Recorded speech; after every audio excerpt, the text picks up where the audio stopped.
Let's get to what really feels like it is overwhelmingly the story of the moment in the NBA, and that is Golden State and Houston, all the officiating. So the Rockets, we know, were complaining about the officiating down the stretch of Game 1. Turns out they had a point. Let's go to the 2-minute report. The first item of note, Steph Curry bumped James Harden out of bounds there. Should have been called for a foul. Like I said yesterday, Steph Curry should have committed 10 fouls in this game. He never wound up fouling out. Here, with 52 seconds left, the 2-minute report says that should have been a travel on Klay Thompson. No call there, no direct impact as he doesn't wind up making the shot. The next one they say they got wrong. James Harden's missed 3.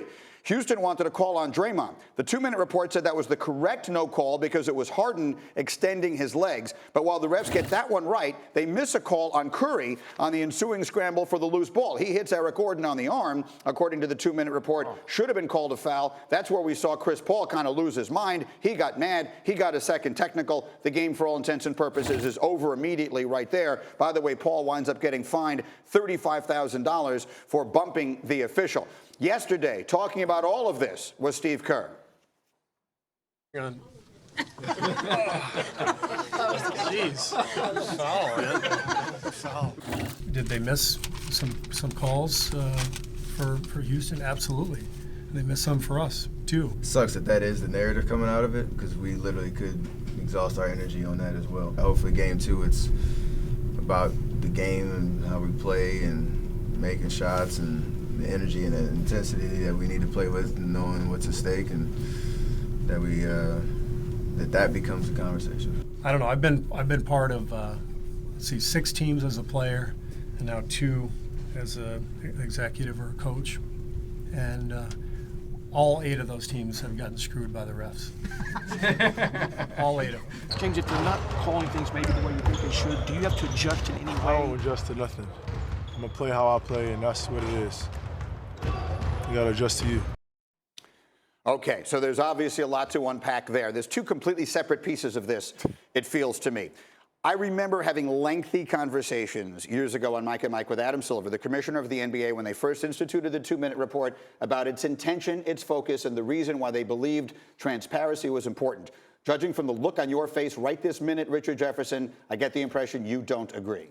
What has it helped other than raise tension between fans, coaches, players, and refs? That's all it really has done, right? There is no, hey, the 2-minute report said everything was perfect. No, it never says that. It literally just points out the mistakes that can cost a team and a game and a franchise an opportunity to move on. I'm not saying there shouldn't be answers, but it's just like every game they put out these 2-minute reports, and all it does is frustrate guys, because next game they're like, see, you guys screwed us here, or here we go again. And it was like, yo, this is a different officiating crew, but it just leads to too much tension, and I don't think it brings anything positive. Isaiah, you obviously didn't have a 2-minute report during your playing career. This is a much more recent phenomenon than that. So I do wonder, from your sort of separate vantage point, do you like the idea of the 2-minute report? I do not like the idea of the 2-minute report, because it doesn't change anything. It's not like you can go back and say, okay, we missed that call, so we're going to give you 2 extra points, or we're going to give you another free throw. It doesn't change the outcome at all.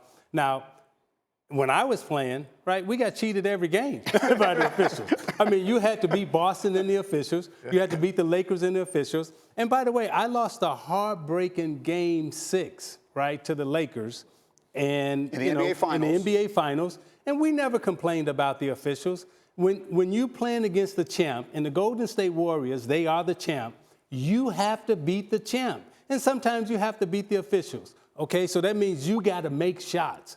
Game 7 last year against Golden State in Houston, right? Houston goes 7 for 44 from the three-point line.